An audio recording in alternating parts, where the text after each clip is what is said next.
المدح مثل العود الأزرق ما يمد ولا يساق إلا على قرم علومه بالفعول موكده. لا صدبوا جنب صخيف وصدبوا كف الرقاق، علي الثمالي ما يجنب لين يبلغ مقصده.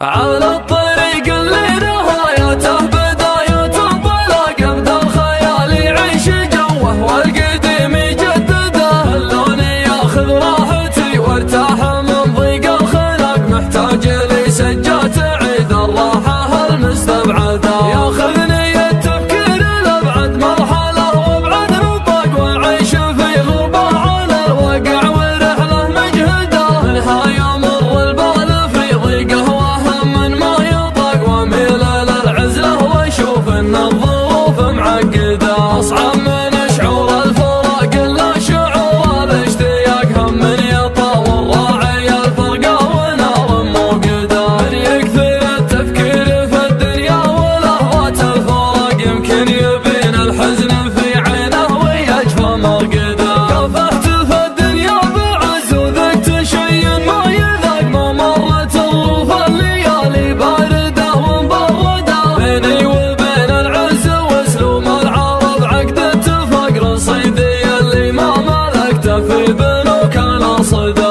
رزقي وتوفيقي على الله خالق السبع الطباق، اعيش لحظتي ولا افكر في بكره وابعده. كم من سليم شكله معافى وتفكيره معاق، يمشي على البيضا برجلينه وعقله في يده. اللي ينفتح للشر باب يصير كانه في سباق، واللي نصيته في مجال الخير كانك تطرده. الخير والمعروف ما يجزى بصده وانشقاق، على الاقل اللي تجمل فيك احد لا تجحده. هيا الرفيق اللي لي ضاقت علي الارض ضاق، يسعدني اللي شفته اسعد واحد الله يسعده. صدره خلي من الحسد والحقد واسلوب النفاق، لا شفته ابقى ضيقة الخاطر عساني مفقده. المدح مثل العود الازرق ما يمد ولا يساق الا على قرم علومه بالفعول موكده. صدبوا جنبان صخيف وصدبوا كفان رقاق، علي الثمالي ما يجنب لين يبلغ مقصده. اصبر مع اهل المرجله ما هو سريع على احتراق، يوم الاسامي بعضها بالانقلاب مهدده.